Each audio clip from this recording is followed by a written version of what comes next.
Welcome very much. This is the meeting of ACAP. We got about 7, 8 people here, and this is November 24 of 2008, and we're going to be a meeting of ACAP, and I'm happy to be here as the interim president of the organization. I got a couple of things I want to say, and then we want to go around the room and have everybody introduce themselves and have some say and some exchange between us about public access and where it stands and what's going on in ACAP. One thing I want to announce, for those of you who may have been associated with ACAP over the longer haul, you might be aware of Thomas Brown. I'm not sure if you were aware. Yes. Black fellow, really nice guy, great guy. He helped me out. I think he was one of the first people who got to me an old computer so I could begin to learn how to make a Macintosh work and all of that. Worked with John German closely. And beautiful guy, just a beautiful guy and everything. I was shocked out of my wits a couple of weeks ago when I got a telephone call from a person who said, I want to talk to Harold Channer. And I said, well, I am. I figured it was a telemarketer or something, but it was a police officer. And Thomas Brown, sad to say, had died.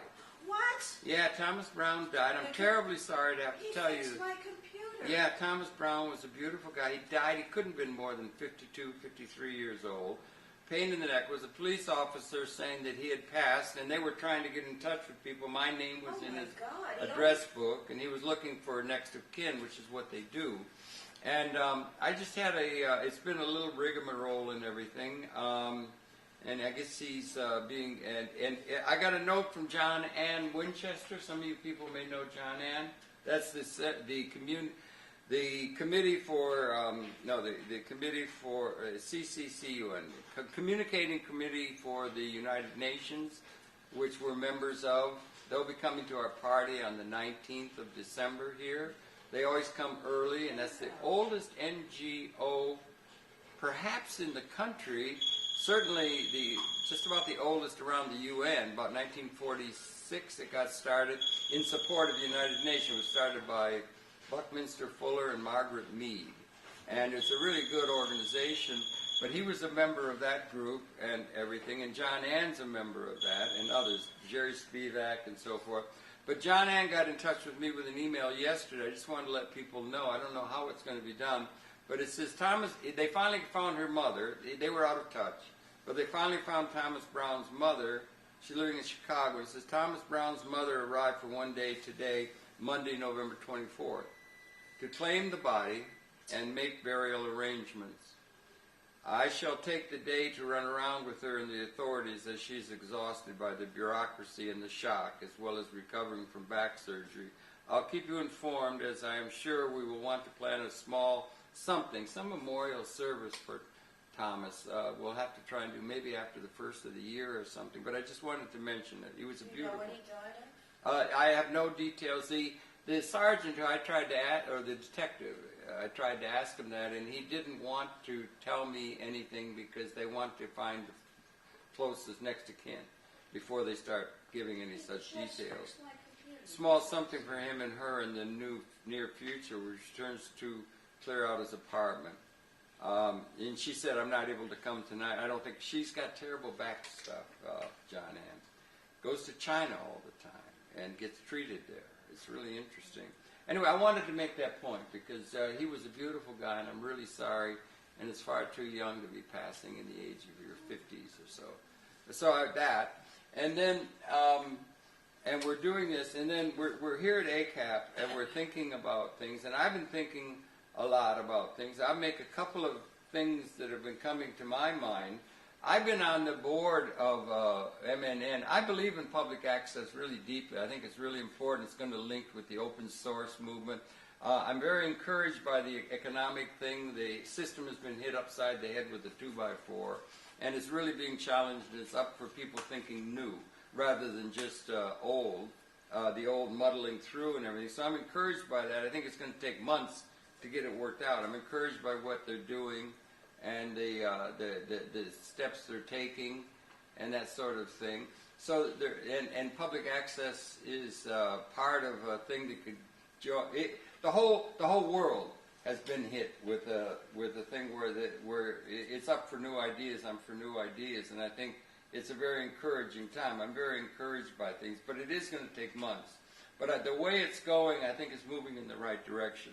It's very tricky, but you got a whole new economics that's going to have to come into place. The whole system by which things have been operated historically for 200,000 years is coming to an end, and there's going to be an opening upon the new way in which they're going to form capital, and they're going to distribute income for demand, supply, demand thing is going to come. In my view, it's going to be something like binary economics that will come into its fore. It's coming into its own, but it's only known by a few people now, but that's something that I feel about. Now, public access, I've been in it for so long. I've been in it for 38 years, and a long time. A lot of changes I believe in. I think we should try and understand, like Marshall Rosenberg says, try to understand the other people and not get too bent out of shape about how everything isn't perfect and everything.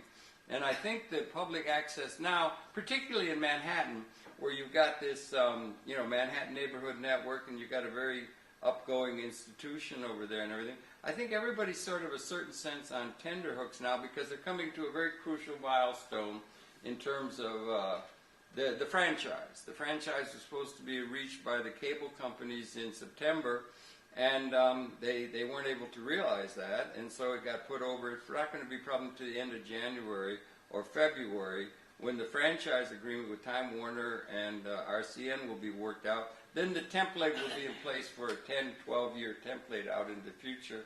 And I think people are very nervous when you come up to that kind of a time of transition. But I've also been thinking, because I've been there a long time, and for whatever it's worth, I'm going to just throw out a couple of ideas, and I want everybody else to start talking. I was on the board when they picked Andy Riddle of the MNN. I'd like to be thinking about things in terms of the board and policy, and throw out a couple of ideas that I've had, for good or not, I don't know. But I was on the board, and it was interesting. One of the things that they used to do, they had, when I was there, it was about 89 or something like that, they had 5 of us who were producers who were on the board. And they had a thing where the producers would be members of the board, so they would be participating. The producers would be. It's now all lawyers and things, and it's not people that are producers. I think that should be maybe revisited. I'd just like to raise that we should maybe talk to Dan or whoever about whether that is not, there could be some representation of producers, ACAP or otherwise or something, in order to know what's going on at a policy level. I just want to bring that up. And then also, after I was off the board, they used to allow us how we could sit in on the board of directors meetings. I'm wondering if that couldn't be done. That is, the producers could sit in, and I'm wondering also if we couldn't maybe videotape the board of directors meetings that we could put up on YouTube or make it available so that we would know what the thinking is behind the policy decisions that are being made at that level of the board, because they're the ultimate authority there. And it just seems to me that's something that could be revisited and brought up in the name of ACAP or in the name of the producers. What's the role of the producers there? And I just wanted to mention that here on the tape and for the record, and we can bring that up and see if we couldn't at least sit in on it, or if we couldn't even tape it, or maybe even get back to where we could have some producers on the board to help set policy. That seems to me something is a good idea, not only for MNN, but for public access, which is a very valuable resource across the nation, 3,000 of these places. It's very important, particularly as it links up increasingly with open source and so forth. One other thing occurred to me, and then I'm going to throw it open for discussion for everybody just to talk like we did last time. It worked well. One thing came up to me. We did a program recently with Carolyn Maloney, who's a very important person. She's a Congress representative from Manhattan and Queens. And we introduced to her the idea that she might think about putting a program on, Manhattan Neighborhood Network. She could do a series, and she could report to the people of Manhattan. And she's a very important person. She's very busy. She's on that committee with Barney Frank and that is investigating the economic meltdown and all that sort of thing. She's very busy. And then it got me thinking about how I've done a lot of programs with academics and so forth. And the thing I would like to bring up here, before we throw it open, right, is I don't quite understand the policy or the thinking behind the policy in terms of somebody coming to be a producer. Why is it, I'm wondering, and I'm just investigating, we should get information about what the reality is. One of the things we'd want to know is, are there more people who want to come and become producers at MNN than there's the ability to handle? Do we have 10,000 people wanting to be and there's only room for 500? Is there a need to willow out people that want to put on programs or not? What is the reality in terms of supply-demand of the capability? And what's going to be the possibility of new channel development to get the parameters of what the reality is going to be after September? Or after February when the franchising is done. That's one thing. You got your hand up, Barb, if you want. Okay, go ahead. Well, have you noticed how many people show up to orientation at M&N? Many, it seems to me. Okay, you get a lot of people, but a lot of people do not I stick can around. If you notice it. Yeah. I mean, are they going to the classes?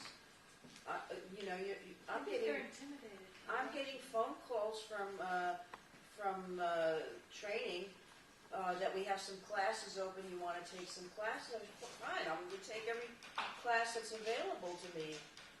But what happens to all these people who show up at orientation? Yeah, what's the reality? That's what I'd like to know. I think it's a lot to know, a lot to figure out. And a lot of people, I mean, they have their careers and stuff like that. It's very time consuming. Right. Well, that's one of the things. Let me just. I was almost about 2 more words. No, not words. 2 more minutes or a minute. And that is like, why is it? I would like to know if they have to willow people out. Why do they have this ruling that if you come there to? I'm going to make a proposal or think what you think. Somebody who's really important. Wants to get a message out, why do we have it set up to where they have to learn how to work the equipment? They don't. Well, wait a minute. That's a test you have to take. Coley's here. Coley had to go and learn how to work the equipment before she could become a producer. You had to pass a test. You knew how to jump up and down and make the thing go. Why do they have that in place? Do you have to become a knowledgeable person of how the equipment works in order to be in front of a camera and make a program? That's what Larry said, too. Yeah, well, why? I mean, they don't care. If somebody's really busy, they don't have time to go 8 hours for a class and then listen to somebody else tell them about you have to do this. I'm not sure that claim is accurate, Barb.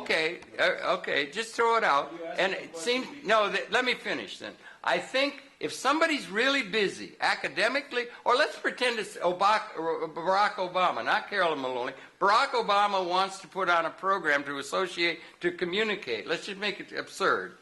He has to come and sit through an 8-hour class and then learn how to make it do this and learn this Final Cut Pro and learn this thing before. Is there a way of willowing out people by school marm thinking that you've got to learn how to do it?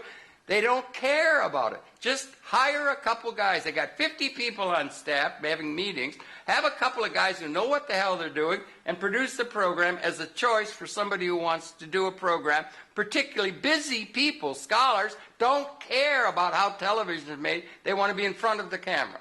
That should be a choice that's open to somebody. Do they not make that available to somebody because they're trying to willow people out? Or you got to do all your lessons before you can do it. What's the reason behind that policy decision? And I think that you should have a fast track for people who don't give a damn about how the equipment works. They just want to get a program done. They're interested in the content. I'd like to be able to comment on that. Okay, go ahead. Introduce yourself. Hi, I'm Paul Pirog. I do a show called Paul Pirog. Now I do president at a project called Word Spaces. And I just want to respond to this. You know, I understand it differently, and it's interesting. It's interesting, I think, how difficult it is to understand things correctly. I mean, there seems to be a lot of room for confusion. But, yes. Which is surprising and not a good thing. But my understanding, and it's interesting that you took this line of argument, etc., because I actually understand it differently. Mind you, one last addendum, okay? There should be another track. If you want to learn, then you go learn. But you shouldn't be made to learn. in order to do a program. It should be another track, two choices.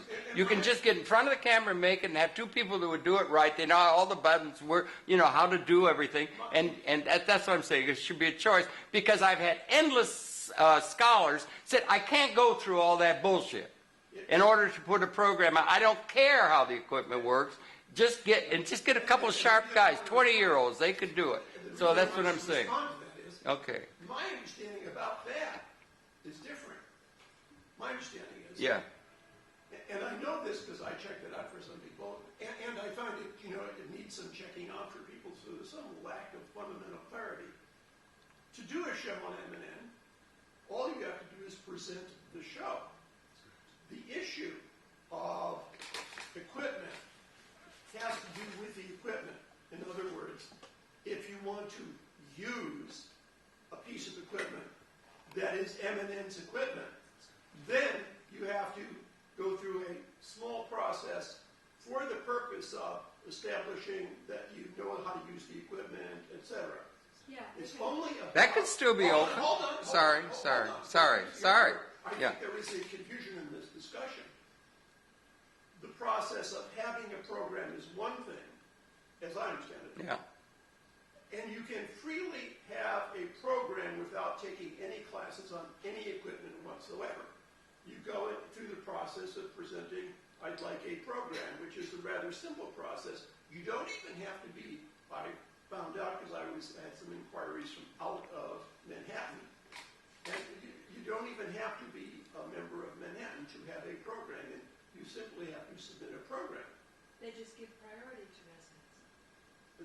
That's very healthy, but just to make a side issue there. Right, but so what you're saying is not true for people. It is perfectly possible to come, take no classes on equipment, again, which classes are related to using that equipment. That's the issue. I don't understand. Well, I know. Yeah, So I think- Why do they have to do it? Okay. Let me just get back to it. I haven't quite got the counterpoint, so to speak. Yeah. But as against what you presented. As far as having a program, it's simply a matter of submitting the program. You don't have to take any classes in any equipment whatsoever.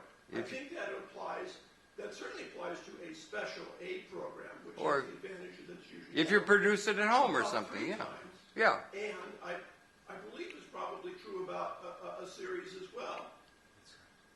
You don't have to take any of those classes. So what's interesting to me about it is that the information you had, it seems to me is incorrect, and it's maybe people are confused in the presentation. I want to have it so we can get important people, not just people off the streets on the tube, because it... What you're asking for, you have. No, we don't. No, we don't. They have to go through it. They have to go through a long process. If they're going to use... Here, let Coley speak. She's been going... Here. It is absolutely not true if you walk into M&N that you know that you can just produce a program if you want to. If you have a program that you can go find a producer or that you can do a show. That is not true. No, The they don't. information that they give, and that, I don't know what it has to do with. I'm the person that walked in from the street. Right. I flew in from heaven, wherever you want You to. produce it elsewhere. Yeah, You can put the show on M&N. yeah, but even that isn't clear.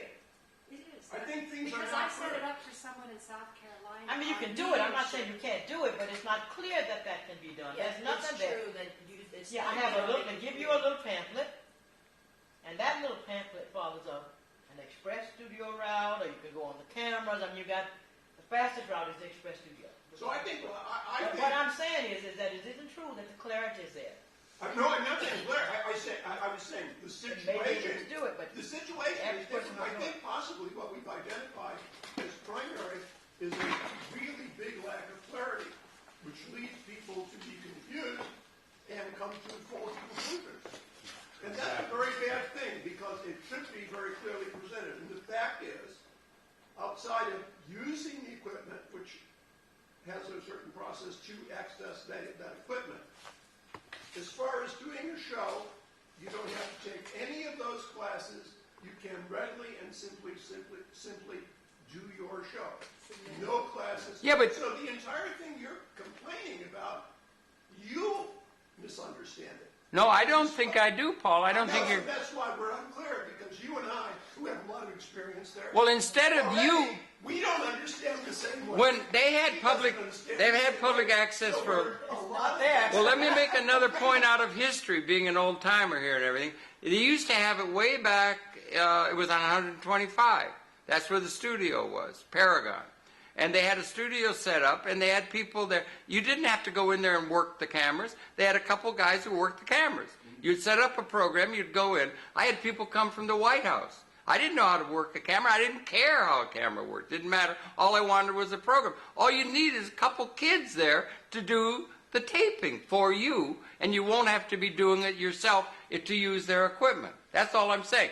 Hire a couple of kids, 20 years old, who can make those things sing, and they can do whatever you want, and then leave it open, because what you're cutting off are some of the most serious people in our society. They can't go through the bullshit of learning how to become a camera person before they can do a program. Funding. What do you? Well, that may be the reason. That's the reason. Well, There's confusion here, first of all.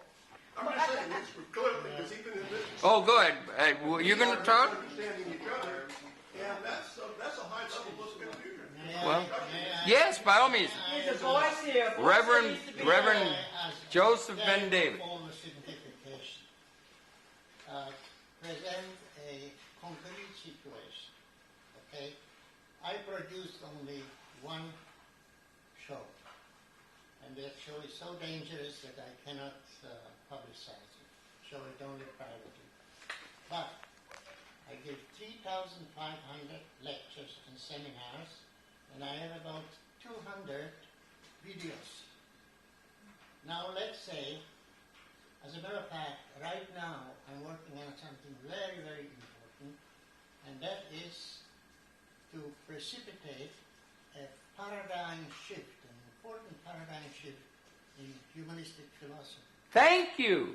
And this is really, this may lead to a complete new understanding of humanism, which is, a controversial but major issue. Now let's say I want to present that particular Philosophy. It's in the form of an essay, but I can produce it as a video. Yes. Okay? Now I come to you.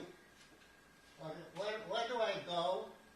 And Well, that's the what will confusion. happen? If you happen to come to me, that would be okay. But Because what I would do personally, I would say, you're not the one, I'm not the one to come to, but if you did come to, wait, no. If you did, all right, because what I would do, and I do for people, when people come to me, Wait a minute. I help you out, I walk you through the steps to succeed. Yeah.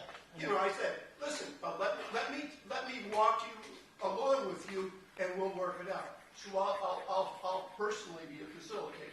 And that's not a bad thing to do, to go to somebody who's a facilitator. That's what Alan You might do Steinfeld- that, so that's okay. Alan Steinfeld produced my shows for two years. When he Well, couldn't yeah. do it, I paid $200 and did it next door when I had money. So if you came to me, I would facilitate it working out. I would walk, and I would clarify, which I have done. What does this guy need to do? And let us see what's happening. I won't go to you, but I will go to emanation. Well, what I say. Got three voices going in. How will they receive me? Will they say, oh, we were waiting for something like that? Or will they say, well, you have to go through certain steps? They would say you have to go through, it's like a school marm. They will put me in touch with Yeah. the producers. What will actually happen? Well, If I say, here I in the am. old days, Call an initiator. Somebody takes you by the hand, like Carol takes you by the hand and says, be on my show. Well, that's No. Alan took me by the hand and said, Paula, I will help you produce a show. And then when he couldn't do it, I paid $200 and do it next door. So, ELA. And even now, what's when the people, next door? they used to be a private place next door. Oh, I see. ELA. But even now, I really feel when people come and they help me, I know they're anxious, they need to get their rent paid and things, and it really pinches me that people are helping me out, and they're straining and suffering. So I feel that a lot, and I'm trying to resolve these things. But I would be happy to have you on my show or help you produce your show. Yeah, but that's not the point, really. That's not the point. It's not a clarifier to his The point is, question. it's non-disclosure of information. What does that mean? I mean, as They far as... don't tell you that you can get your show produced at the studio if you contact any one of the producers, and they don't have any kind of contact information available. You shouldn't have to produce, you shouldn't have to connect with another producer, kumbaya, we're all happy or something. You should have two people in there who know how to make it work and will produce the program for you. Why don't they do that? A couple of 20-year-olds who can make it sing. They can make every program work. A guy can come in. You don't care about knowing how to make the equipment work. That's what I'm saying. Particularly for important people. Now, if you're going to try and teach everybody, we're all going to become video experts and they endlessly stream it out, it's just some sort of a way to make sure you're not going to have any scholars. They haven't got time to go through all this long thing to learn how all that. They have a bare minimum staff now. They don't. They have 55 people on staff. Well, the only people who are actually doing anything remotely like what you're talking about is Rich. Well, they do facilitator. They'll set it up. Why don't they, instead of just doing the facilitator, get a couple of, they're going to have budget. They can hire people. I would like, And they can get a couple of guys in there, and then you don't have to be worrying about how you're going to get the damn thing produced, who's going to push the right button and get the graphic up. A couple kids could do it. It would be a good thing for them to do. They could do it well. They could work with them, and then you concentrate on the program. The scholar doesn't care about being able to make sure he makes the computer work. And then you have to go through a long process to prove you know how to do television. And you don't, I'm saying there should be a tract, one tract, for people who don't care about becoming a visual, a person who can work gadgets. Right. You know, that's what I'm saying. And the most important people don't have time for that. Option to have, like, if you wanted to be the talent, the talking head, yeah, and you want to express yourself. Yes. Dave Barash, East Village Live. Thank you. Yes, thank you. Then you should just be able to walk in. That's right. That's the point that I think you're making. That's the point. That's It's not clear when you go in and say, I want to do a program, and you have, okay, here's your form, fill that out, and then you're reading the material, and then, you know, unless you have technical ability to work with cameras and know how to... You have to learn that before they'll let you do a program. You have to learn that before... If Mr. Obama's going to do a program, but he doesn't know how to push the button on a VCR, so he can't do a program, it's absurd. And it cuts off public access to important people. They haven't got time to go through some school mom kumbaya thing about we're all one happy family. So you need to have... But they you need already to ask them to have a that. clear presentation information package. It says, okay, if you just want to be a producer and you want to express yourself, you want to be in front of the camera, you can opt to Opt for that. Exactly. Exactly. They don't tell you that. No, they don't have it at a policy level. That's why you should be in on the meetings of the policy. They have a sign up that tells you what their policy is. Two people have to learn to work the equipment. Bullshit. It tells you what their policy is. The sign says it's quid pro quo. We train you and you give us programming. Very simple. No, but that's not enough. Why do that? They're cutting off the most important people who haven't got time to go through the bullshit of becoming a producer. They don't want to become a person who works the equipment. They're concerned with content. Scholars don't have time to take hours off from their life in order to learn how to make a goddamn computer work. Can you put it in a question form? Yeah. Well, I just think there ought to be another track. What is the question? Why don't they have a track? Not your creepy... Why don't they hire 2 guys, or 3, maybe 4? And their thing is, instead of just setting up the gobo or something, they're going to produce the thing. They're going to be in the control room. They'll make sure the graphics are right. They'll do it right. They know how to do it. They'll get good at it. And you can set it up that way. And somebody who's a professor doesn't want to come and take hours and hours and hours learning how to make a machine work when they don't care. They care about the message. You're cutting off. Do they want to cut it off so that people who are really important? Carolyn Maloney hasn't got time to go and learn how to make the damn machine work. Barack Obama wouldn't want to learn how to make the machine work. Why don't they hire a couple of 20-year-old kids that can do it? And then you could get the most important people. We shouldn't be just limiting ourselves to people who are walking off the street, want to learn. Have that open if they want to learn. but have a thing open so the people who are busy So class conscious. wouldn't have to Yeah, I do can't it. it. That's all. Yeah, I want to deal with that, though, Harold.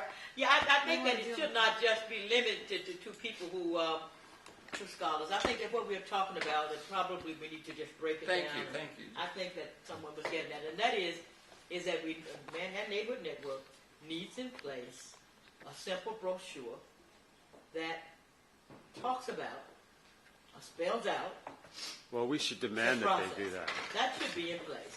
or And ask. I know, that they I do know that. what you all are talking about otherwise isn't there, and it isn't there, because they're just going through the process. And it was very clear to me that if I want to be a producer, I had to follow my little brochure, fill out my little questionnaire, turn in all of that ID that I didn't understand. I thought my picture ought to have been enough, but I had to get my bank account, and, well, it was one of the options. I could give you a bank account statement, get points for each one of your little pieces, which I think needs to be really examined because it's going to run away a lot. But I think you know why that is? Because people get thousands of dollars worth of training, and people are saying who are trying to make a living teaching people, they're saying you're taking away our business. Yes. So M&N wants to make sure if they give you the training that you really live in Manhattan and that you're going to produce a show. But my driver's license says where I live. Yeah. Right, that's why they want a copy of it. No, they want more than that. A utility No, there's a bill. numbers of pieces. I don't have the questionnaire with me, but you need to see it. No, I filled it out, so I It's have. considerable. The lady that will work with you. Yeah. Well, so, yeah. She will work with you, though. But now my next point is though, then that needs to be step 1, step 2, step 3 kind of layout of how you go through the process, what you can expect, and that no matter whether the person was a person who was out on the block and a road who want to come in and produce, they ought to be able to come in and produce because they're as important as Obama or Sister Malone. I think we need to be real clear that what we put in place needs to be invited to the community. They need to feel comfortable with it. I was so shaken the other day to the poor young man who worked with me so hard because I flunked my first round. And I wanted to learn the equipment because I think there's value in coming from ground up. Wonderful. That's an option. It shouldn't be the only option. I'll be quiet. I think for me that was important. But I understand on the other hand, the young man who brought me to M&N, Rick's, I believe his name is. Rick. He has to go. He went to Cornelius Johnson. Rick? Yeah, Cornelius Rick. Cornelius, how's Cornelius? I haven't seen him. I haven't seen him. Tell him to come by. I haven't seen him since he brought me in July. Mm. But he has to find a producer to do his work. When he seems to be talented. He organizes and does this, that, and the other. Yeah. But I think it should be open so that it's what cable access says it is. That is for the community. It should be some democratic process in place so that the community can participate in the cable access. I do. All the community. Yeah, but it's not all the community. If you're cutting out, you are. I've got how many people I talked to. I'm not arguing your point. No, but I don't know how many intellectuals I've known who are scholars, and they can't put up with going through it and learning how to make a television because they got busy lives. Yeah. So what you're doing is you're just leaving it to people who have a lot of time on their hands and they haven't got it. They want to learn something. That's good. It's but busy people are usually important people, and they haven't got time to go through some education of bureaucracy. Harold, That's you're saying we're unimportant. Right. In a certain sense, there are some people more important. What Oh, don't be silly. Don't be silly. No, that's not true. But Paula, I think we have to teach Paula, Paula. that's You're silly. not balanced. Some people, Paul, some. Absolutely not. Absolutely not. Well, you're going off the deep end, honey. Okay. Well, you keep stressing that the college professor is very important. When, it's the community that's important. The community has people of all kind of different backgrounds, and they're all Very important. place. We'll catch her. See if you can get her back. We'll talk to her because I think that she was feeling that you were saying because she has time, Yeah, try to get her back. she's not important. Well, some people are more important than others. Obama's He's more important enough to important than me. I don't think so. You don't think so? Well, I don't they think are. any servant is more important than the person that he serves. You think everybody's equal? I don't think anybody that's a servant is more important than the person he serves. You are more important than the president. Not more important than Obama. more important, president. Because president is your servant. You're not his. Well, And so I just think we need to keep, and I don't want to create a class thing here, I just want to get at that. So I guess- think when you open up that humanism, that you open it up, we're going to begin to get at some of those things. Because I think we need to get at them. But what I think you're saying, there's some issues that are on the table that are critical issues. There's some concepts that are key concepts that need to be on the table, and that there's some people who are bringing those things that are being denied because they cannot do what Coley Clark can do, and that is figure out how, and that's another part of the process, figure out how I'm going to go to a producer studio, take their schedule, and not miss a date, because if I miss a date, I got to start back at step one. yeah. I want to be real careful when you listen to it, because you got a point, and I'm going to help you make it. Okay. I got to go back to step one. If Coley Clark comes in and I can't do the compix, for example, Yes.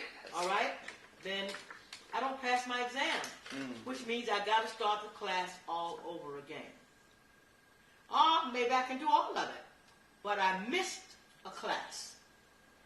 I have to start the process all over again. School marm So, mentality. I mean, those are the things I think that are also problematic with what we have. So we need an information piece, and we need to examine what we already have on board. We have some wonderful young teachers. They are young, but I would appreciate them just as much if they were 90. If they were running the camera at 90, I would love them and appreciate them as much as I would a 20-year-old. Are you saying we need another track? In other words, Yes. Not just another track, but to also examine the tracks we have. Okay. All right? And it's no big deal. You should hire a couple people. Well, that's fine. And it used to be like that at the beginning. You didn't have to know anything when you walked in. They just did it. I'll tell you something.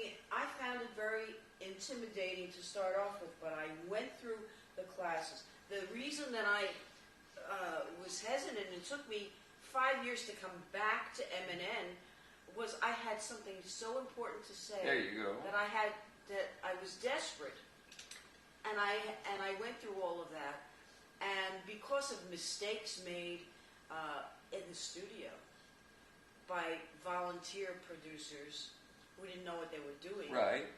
It took me a year to have to take the Final Cut Pro class in order to edit out the mistakes that were made. And it gets And more. it took me an entire year before I could air this very, very important footage.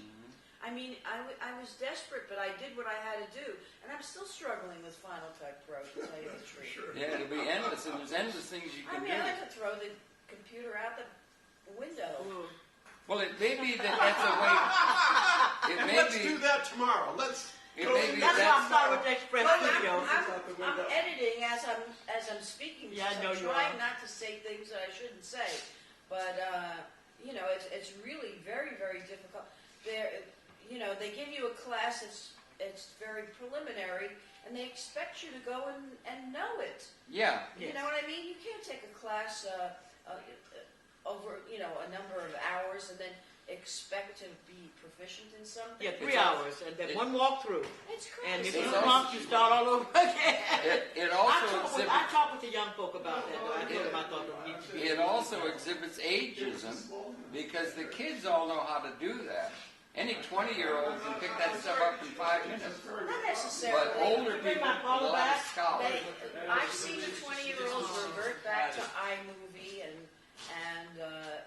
do all of that because they're frustrated with Final Cut, and it's really the kind of education that we're getting in Final Cut is really not sufficient to really work with it. I mean, they give you a little workbook and that's it. Yeah, they're not giving you proper enough. It's not comprehensive enough. so hard. Well, I just threw this out. There should be that track, and it should be back the way it was on 125th Street. You didn't have to do anything but have some ideas, and then they would put That it would together. be great. And you wouldn't have to have everybody bending themselves over backwards. If you're helping somebody, then it's going to take another whole hour But I track. do appreciate the training that I've had, Fine. and I understand that because they do have a youth That got network. financed by Soros. Right, but they are training youth to be technicians, I guess, in television, and, you know, control room techs, and all of that, and I think that's wonderful. But our field cameras are in disrepair. Put it on her, whoever's doing it, put it on her. This is Barbara Rosenfeld. Yes, our field cameras are in disrepair. My friend Frank went to take the class, and he went out in the field to do his project, and there were serious problems with the camera. So he came back with nothing, and he's going to have to take the class again. You know, it's really, really sad. I didn't want to make a big thing out of it. I think it's a small matter, but I think it would be good for us to be able to sit down on how policy making is going on at the board. And there'd be bigger issues, and it could be in the name of transparency. Maybe it could be videotaped, and what's the policy assumptions? They've got a school marm mentality. Well, it In is. terms of operating, and I'm not sure that serves well a public access facility that not only wants to tap into us all, we're all democratic, everybody's involved, it's wonderful, I love it for that reason, it's more important than the networks, all of that, particularly with the open source, but you also want to make it so that your intellectual, well, I'd say your leaders, whoever they are, intellectual or otherwise, there are some people, I'm sorry, Paula walked off, some people have it more together than others. Bucky Fuller was in the head of it. You know, that guy, Mr., Whatever his name. no, your fellow, Buber. Buber, Martin Buber, philosophical hero, philosophical giant. There are people of that, and there are some people, and you shouldn't close them off All right, but you're because talking of about... some school marm thing that you've got to learn to jump up and down and push a button within a control room that you don't care All about. right, but That's all I'm saying. You're talking about hiring 4 people. Minimally, it's going to cost, $200,000 a year. So reassign a couple. So They would be there. It would be better off than sitting in on all those meetings that go on endlessly and within your bureaucracy. You're sitting around not knowing what to do, to tell you the truth. All right, and you so- can run the place a lot more efficiently. Okay, And so- do it for the producers, So not you just tell- for the all right, vets. so you're They're running telling- up numbers so they'll look good in order to get their franchise. Are you Let tell- them get their franchise telling- and then set it up right. Harold, maybe. are you telling us that we as producers have all been snookered? No, not really. No, I think it's all part of a good thing, and they're doing it, and it's a wonderful thing that it exists. I'm all for No, I public. think it's great that we're getting the training, but it's terribly No. frustrating if you need to get a message out as soon as possible. Yes. But you know, nowadays they have digital cameras that any Right. consumer can Right. have, All right. and anybody could submit a program. Before it was very, very difficult. It's true at the beginning it was. You're right. In 1974, when I did that thing up on 125, it was more complicated. It was less accessible. Right, now So the it's more equipment's becoming accessible. accessible. Now it's more accessible, and anybody with a camera can create a program and submit it. But what do you think about the idea we ought to be either on the board or able to have access to the board meetings and maybe videotape the board meetings so that there could be transparency about what's going on and make it available I to think the it's producers? irrelevant what we think.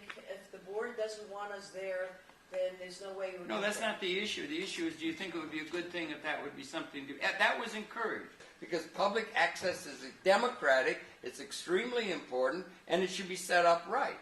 That's all. And the time might be where that's going to be able to blossom. But they're now just, at least here at MNN, they're walking on eggshells because they're coming up to franchise time. And they don't want anything to mess it. We don't want to mess anything up. But to bring it up and start, we should be building an ACAP association that's going to link into ACAP members all across this country. That's what I think it's going to do. That's why It's we going need to become to exist major. on paper.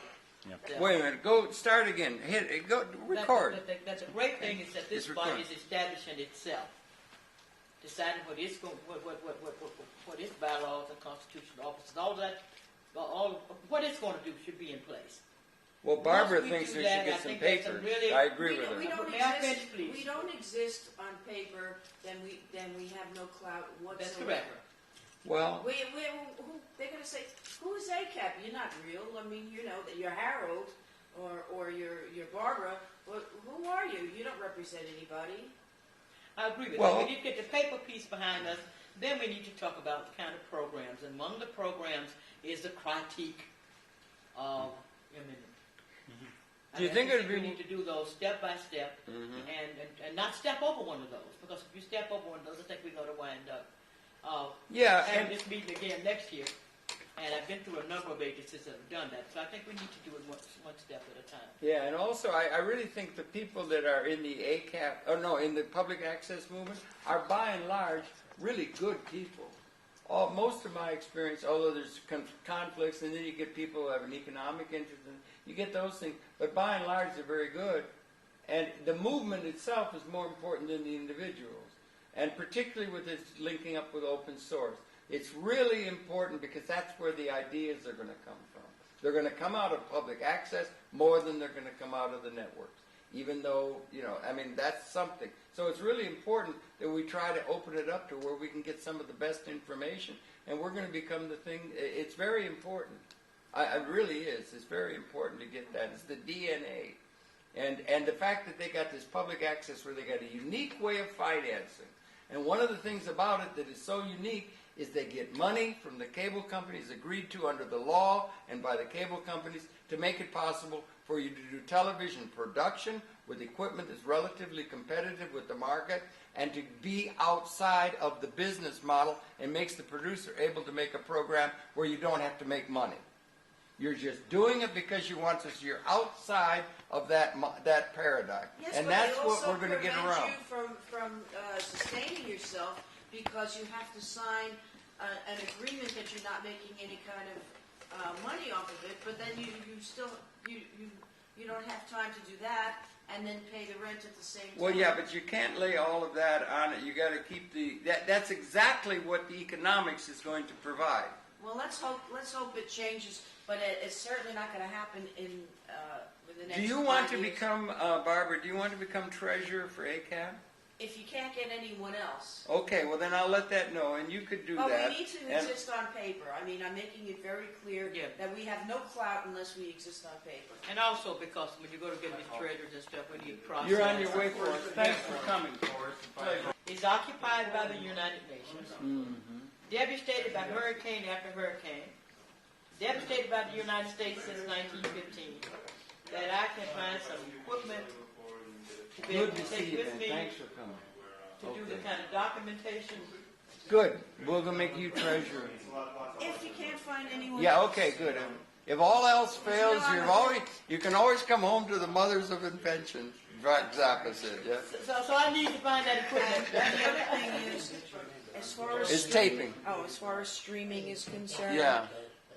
we don't have to follow what One of the gentlemen. Jonathan Is that your info? Oh, good. has told you because it's very complicated. I can make it very simple. Oh, good. Let's do it if we can. All right, but I want to call Paula and find out what happened with her. And You mean tonight? no.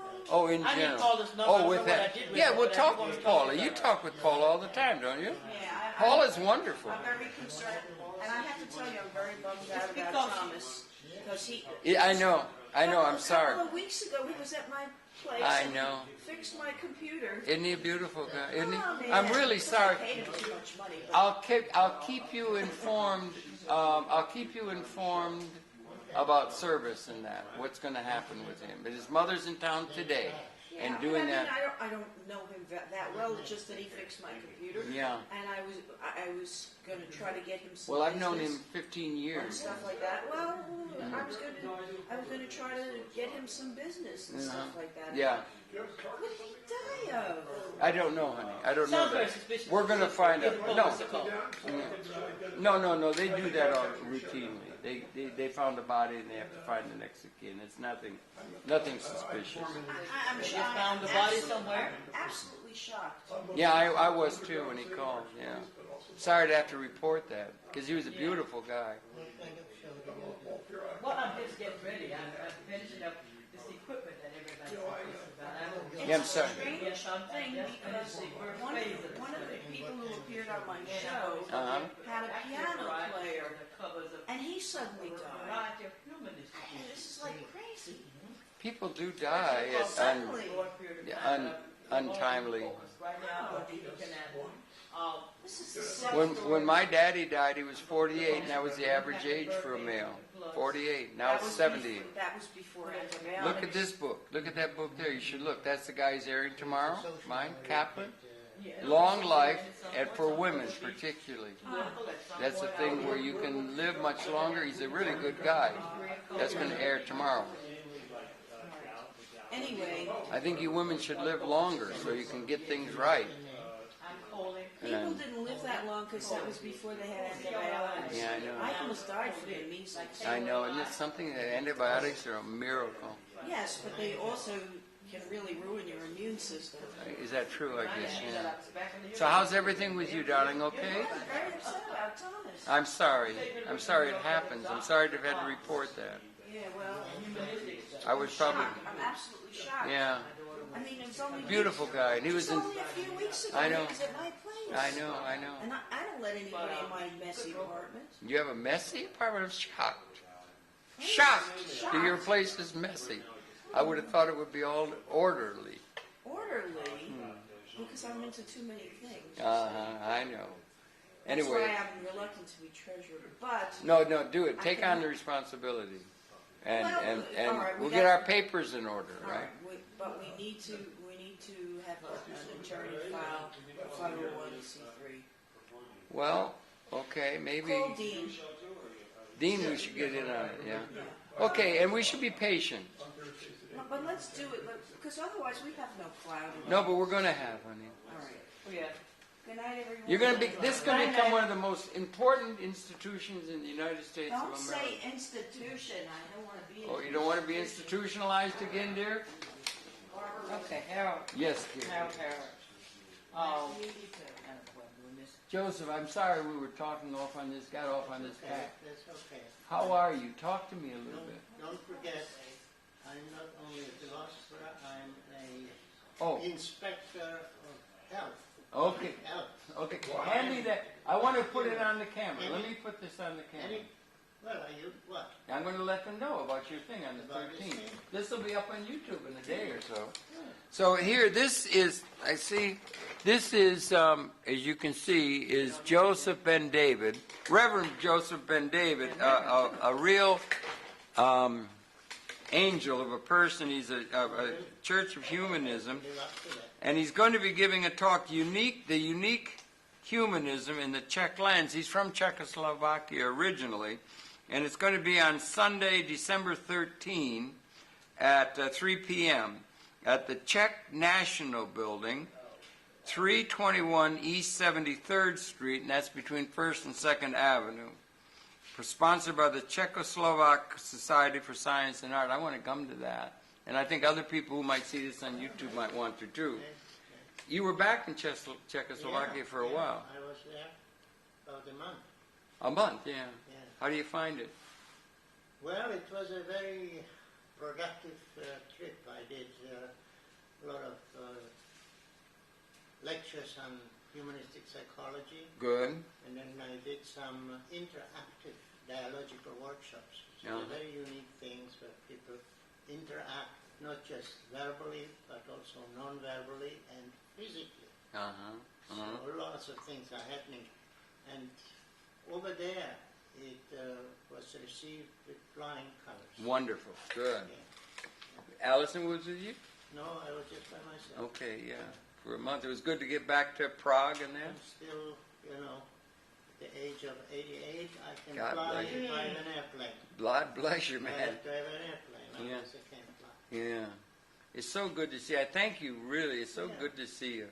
I just had a 5-hour interview last week. Really? By some professional people. Mhm. They, probably it will be featured by the Czech radio. Okay. But it was, a video, full-fledged sound. Very professional. It took them 3/4 of an hour to just set up the lights. Well, yeah, they do that. They can do that, yeah. It was like really... 5 hours? And a 5-hour interview, yeah. You were interviewed for 5 hours? Yeah. On about humanism? It was Or? mostly about my life. Oh, good. Oh, that's wonderful. So That's really they good. really want that. Yeah. I really don't like to talk about myself. Uh-huh. That particular interview was like done in the framework of interviews of specific Czech people Well, who you- lived in America Right. and who sort of were creative in their special Well, ways. Yeah, I think you would be one of the noted Czechoslovaks in the history because you've had such an interesting background and everything. And you're a Unitarian and Universalist, Italian minister. and you really contributed. It's really good they're putting that down. How are you feeling these days, Naren? Pretty good. Good, Yeah. good. My hip is acting up. but, Uh-uh. I don't want an operation, so I I'm know. coping Yeah. with it. Yeah, you have to wear a cane, I see, right? Yeah. My sister's got that too, but that happens. But anyway, it's so great. I want to get to this thing on the 13th. And you're still doing the things on the Friday night thing? Oh, yeah. Yeah. See, I haven't gotten I up there had a for a meeting while. last Friday. Uh-huh. Yeah. What were you talking about? Obama, humanism, and the future of the world. Oh, boy. What do you think? Do you feel good about him being president, or you think? What do Well, you think? he is a paradoxical phenomenon. You think? Yeah. Well, because in his essence, he's a humanist. Mm-hmm. Pragmatically, he is surrounded with people who are already established and pursue certain political ambitions. Mm-hmm. Yeah. And that conflicts. This is the question: conscience or pragmatism. See, to do what is right and what is truthful and what is original and what is authentic, or do that which works under terrible conditions. You think it's possible for somebody like a president to be a real humanist, or they have to be Well, I don't know. I would caving not, into so-called practicality? I would not want to be the president. No, Nobody offered no. it to me, but if they would offer me to be the president, I would just not accept it because I would know that I cannot do what I can do as a free individual. Mm-hmm. Is it possible for a person who believes in the death penalty, What? who believes in the death penalty, Yeah. to be a humanist? What was the last two words? Death Is it penalty. possible for a Is it individual Right. who believes in the death penalty Sit Well, down. death as a way of correction to be a humanist? Well, you cannot be in my book. You cannot be a humanist if you believe in. Yeah, but Obama believes in the death penalty. So no, but I'm just going to take that single one. Well, we don't know that. Oh no, You he see, stated his position on the death That penalty. doesn't mean anything because people have a internal personality, a private personality, and they have a public personality. When you move me out of Jamal sitting on death row in Pennsylvania, Mm-hmm. Yeah. you're only concerned with the personality that's speaking out and saying, I am for the death penalty. When you the other one of more than 3,000 people in the United States sitting on death row, you're the same as Mumia Abu Jamal. So what I'm saying is that the contradiction, and I hear you, because it is a phenomenal contradiction, that the man played with Dr. King, but I knew Dr. King and worked with Dr. King. And a lot of Dr. King's people out here working with Obama. But King is real clear on some of this. You can't just play with it. That's true. In other words, you really do have to walk the walk. Well, That's all I wonder. But I don't want. I just think we have to my see what church made Mumia Abu Jamal the Humanist of the Year. He he is. He should be. And I have a Good letter for you. from him where he's saying you are really courageous that you elected.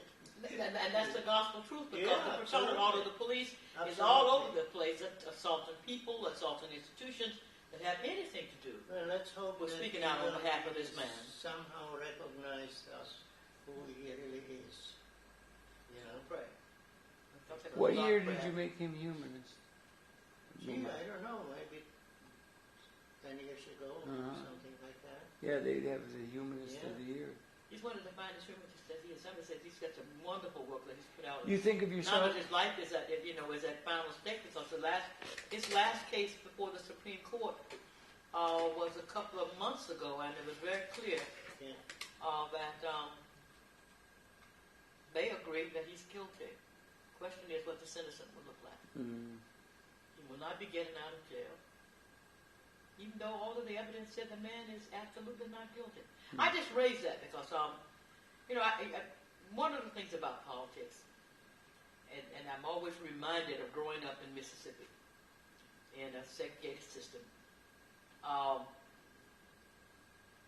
and the kind of paranoid almost kind of contradictions at some point that existed with the group who was in power. And one of the things that I was struck by was an old joke that people used to tell about one of the governors. He was running for office, and was right after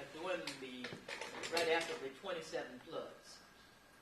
And I still say the greatest flood in the history of the country was the 27th. Really? Oh yes, there's no question. Was that the year of the Johnstown flood? I don't know about Johnstown, but 27 floods. The water backed up from the Gulf of Mexico all the way to Cairo, Illinois, and stayed there for more than 180 days. The people who lived on those plantations were not allowed to leave if their skin was black. Black women and children were forced You got to to be stay. kidding. Yeah. Oh no, that was by law. Any black man within 150 miles was conscripted and forced to work on the levee system. Not only that, they would take people and actually kill them and put their bodies there. Good God Almighty. So, I mean, we haven't talked about that flood season. Though there's a lot of literature. If you go online, you find tons of literature. But my point wasn't about it. During this flood, if you live up the river, obviously you need some damage. If you're down the river, you don't. So the governor had been around the state, politicking, campaigning, and no one could tie him down really on his position on the flood. So one day they caught the governor near one of the levees, and both sides were there. And they said, "Governor, what's your position?" Governor, recognizing that he was trapped, walked out onto the levee and he said, "When I'm up the dam,